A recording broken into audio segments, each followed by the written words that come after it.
UFC Fight Night Vegas 53, Font versus Vera just took place, and I'm going to go through the entire card, starting with the early prelims, ending with the main events, giving my reaction and breakdown to every single fight on the card, and my overall event recap as well. I didn't do too good on predictions, however, the card was quite entertaining. However, in my opinion, the level of MMA shown in this card was so low that although there were some fun fights and good finishes, there was also like a bit of resentment towards the card because of how bad some of the fighters looked technically. Of course, the main event made up for that, but let's start straight away with the early prelim opener of Gina Mazany versus Shanna Young. Speaking of a low level of MMA, Gina Mazany was winning this fight very, very comfortably in the first round, schooling Shanna Young on the feet with ease, absolutely picking her apart, landing great body shots, good headshots as well, and doing some good grappling work against the cage. I believe she even got a takedown at one point in that round, but either way, I picked Gina Mazany to win.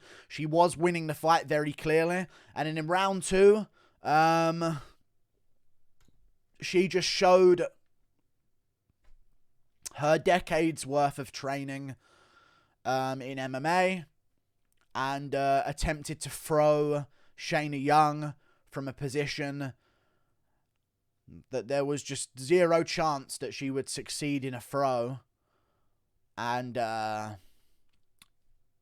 threw herself on bottom, got mounted, and then Shanna Young beat her up on the ground for ages, and Gina Mazany lost. It was a great win for Shanna Young. She won a fight. Good job.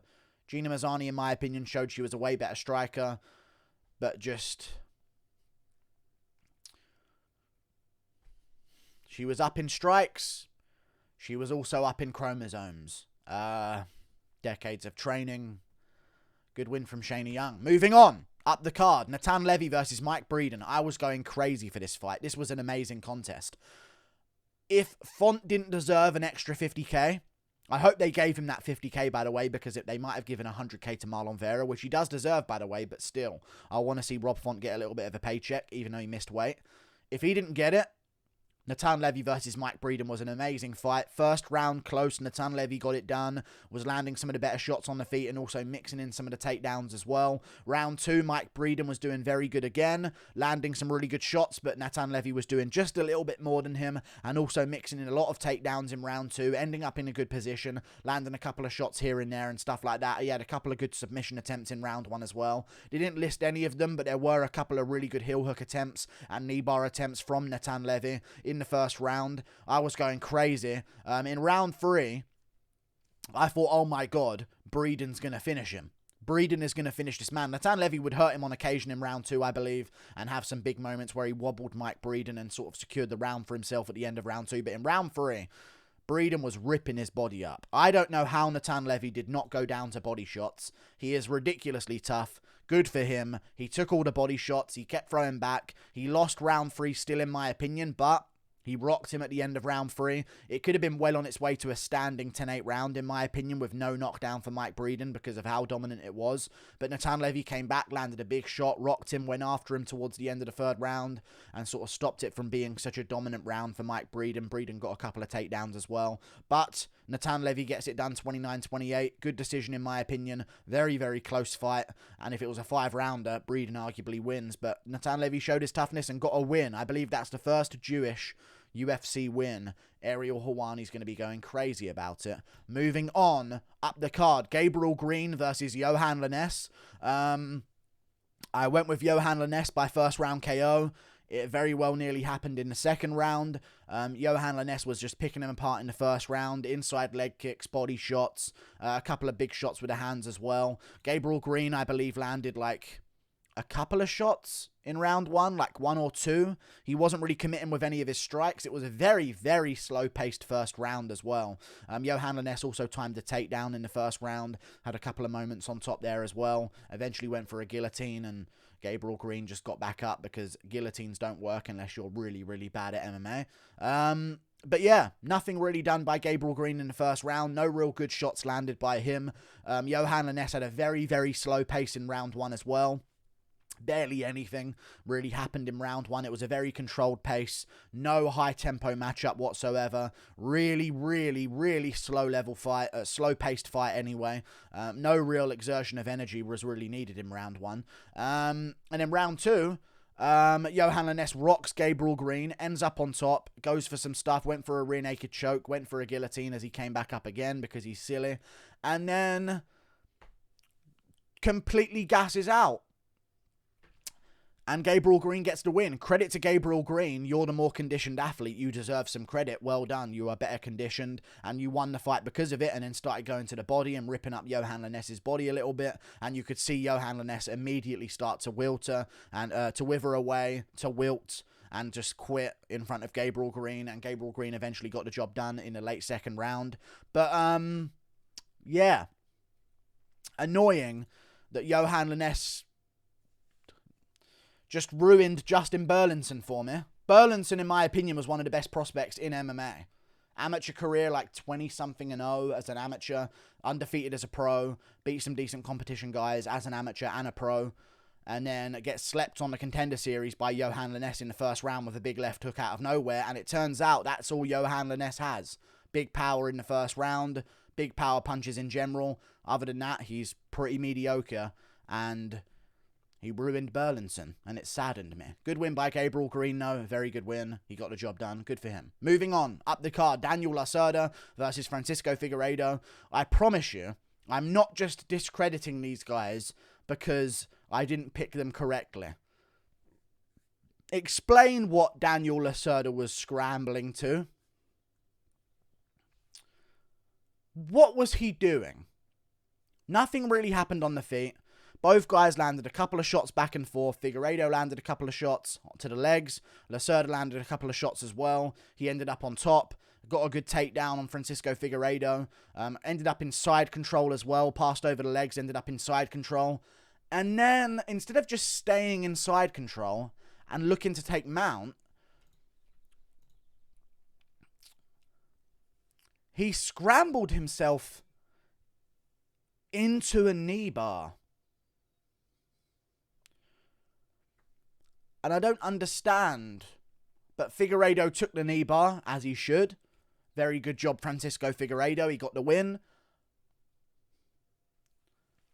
I don't know what Lacerda was trying to achieve. Danced his way out. He won't be dancing much afterwards because his knee's destroyed. Fuck him. Moving on. Up the card, but good win from Figueiredo. Moving on, Alexander Romanov versus Chase Sherman. I don't even want to take points for this one. I picked Alexander Romanov by first round finish. Honestly, looking at how the card was going earlier on, I was thinking, you know what, this wouldn't surprise me if Chase Sherman somehow got a win, but I was still going to go with Romanov by first round finish. And I said submission in the first round for him. And, yeah. Sherman got Romanoved, essentially. Like, Juan Espino, if he would have got the win over Romanov, would end up being top 5 at heavyweight. He's that good at grappling. Romanov is equally as good. People think, like, Romanov took the easy way out. He did, but he also, like, made the first round close against Espino that could have gone either way. He landed more shots. Espino got the takedown. But he won the second round dominantly against Espino. Fair play, he started to lose the third because Espino got one takedown on him, and he took the easy way out from the groin shot. But he had a competitive fight with Espino before that as well, and arguably was winning, which is why he won by technical decision. But he just dominates Sherman. Romanov is going to be a force to be reckoned with in that heavyweight division. He called out Augusto Sakai. I think he easily beats Augusto Sakai, and I think he's going to end up being a top 5 guy in a very short while. Alexander Romanoved him. Took him down easily, ragdolled him, picked him up, suplexed him, and just Sherman had no chance at doing anything, and I don't know if he's going to get another chance in the UFC. Maybe they will give him one more chance. But yeah, moving on. Up the card. I went like 2 and 4 on the prelims. 2 and 3 on the prelims, sorry. Moving on to the main card, though. Krzysztof Jotko versus Gerald Meerschaert. I picked Meerschaert to win by sub out of nowhere in the third round. It was a bit of an underdog Hail Mary. But I thought, you know, Jotko does leave himself in some vulnerable positions on the ground, and Meerschaert might be able to latch up a submission. At one point, he almost had a guillotine. One point, he almost had an arm bar off bottom as well. Had a couple of close submission attempts on the ground, but Jotko just was better than him everywhere. On the feet, Meerschaert had some success, but Jotko had more success. Meerschaert landed a couple of decent overhands, a couple of great leg kicks in the fight as well, but Jotko was mixing in the takedowns, ending up on top. Meerschaert's takedown defense is non-existent. I know he's good on the ground and he has submission ability, but getting him to the ground in the first place is shockingly easily for a guy who's apparently great as grappling as he is. But yeah, Jotko won. Outpointed him on the feet, beat him up on the ground, knew how to finish rounds with a good takedown and land big shots. Clear win for Krzysztof Jotko. Good win over the 3 rounds. I'm sorry for picking Meerschaert. I thought the GM3 would reign supreme in the 3rd round, but it just never happened. He's mediocre, let's be real. Moving on. Up the card, Darren Elkins versus Tristan Connelly. I went with Tristan Connelly.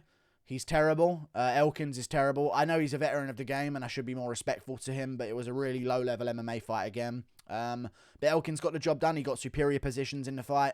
He landed more shots when he needed to, more significant strikes, more total strikes. I believe at some point in the fight it started to turn a little bit and Connelly started to land some really big shots on Darren Elkins.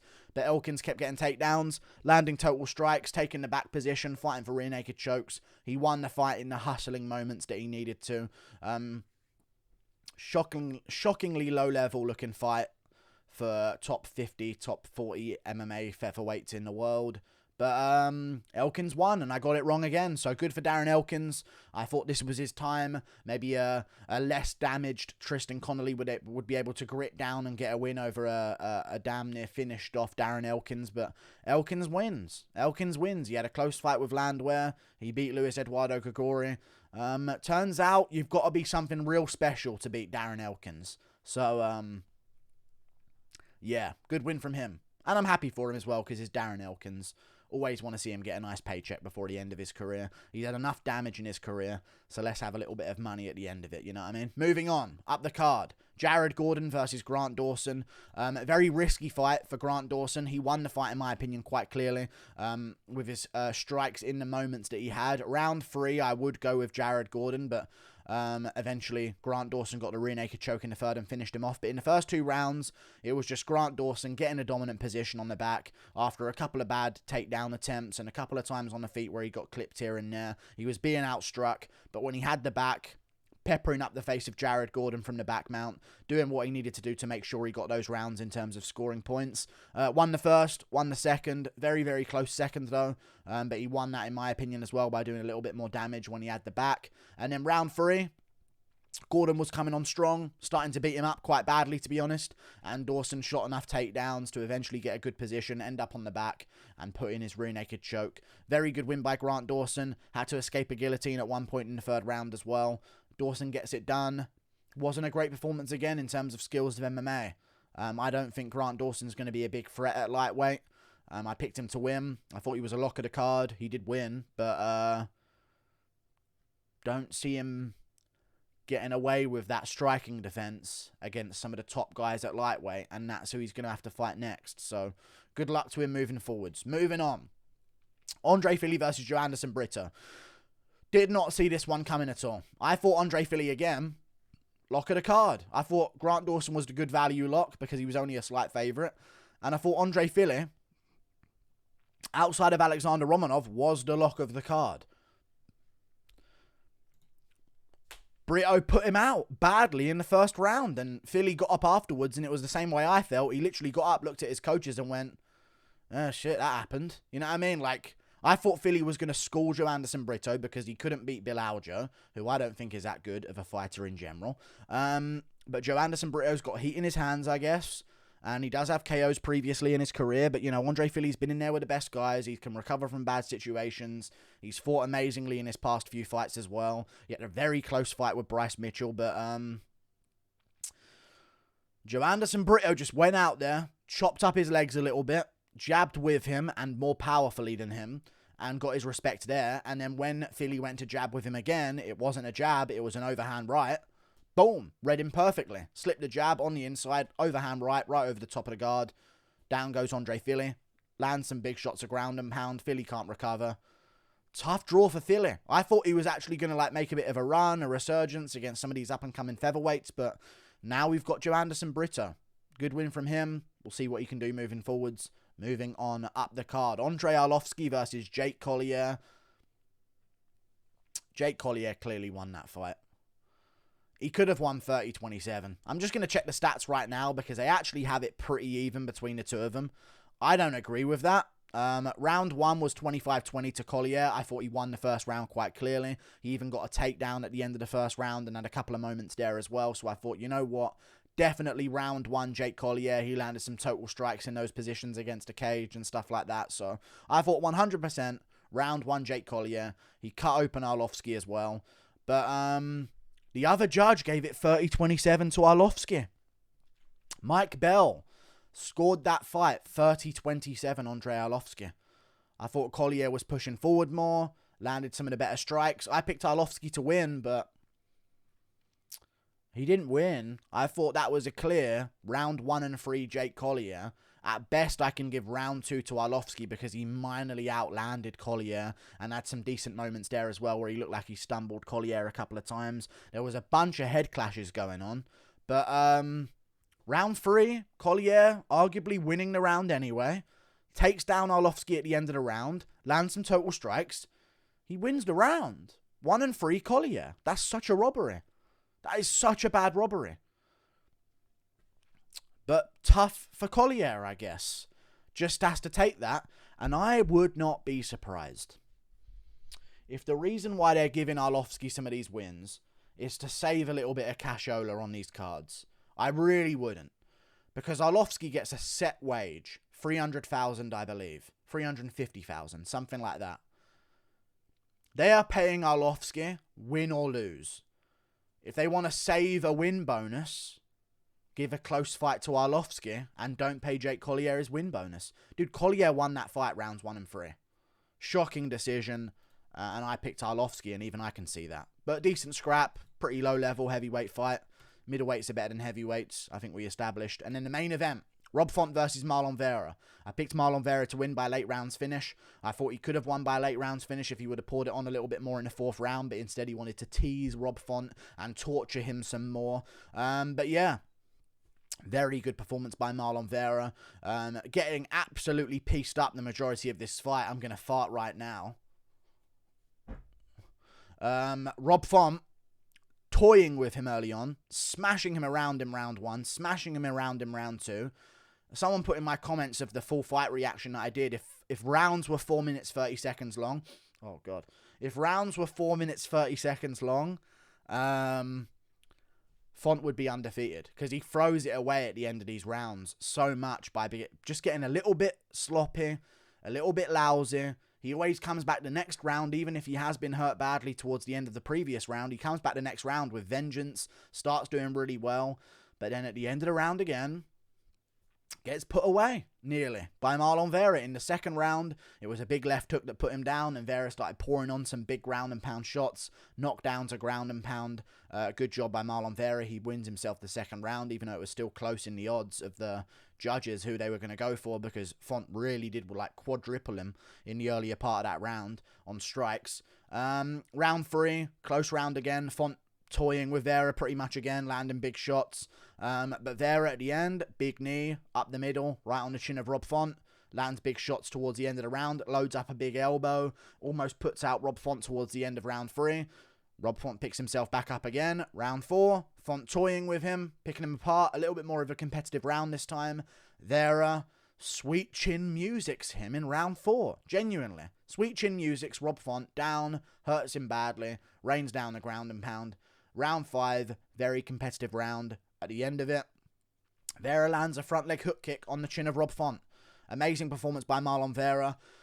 He's an enigma on how well he's going to do moving forward because there's only so many of those last 30-second moments that you're going to get within a fight. You know what I mean? Like, sometimes you don't land that sweet chin music and put down Rob Font, and he just gets that round, and then, like, slightly edges round 5, and then it's 1, 3, and 5 Rob Font. You know what I mean? Like, 1, 4, and 5 Rob Font, 1, 2, and 5 Rob Font, and it could be a closer fight, but Marlon Vera knows when to grit down and get it done in rounds, and at the end of these rounds, you have to be switched on against Marlon Vera, because he's going to empty out the toolbox, trying to get you out of there.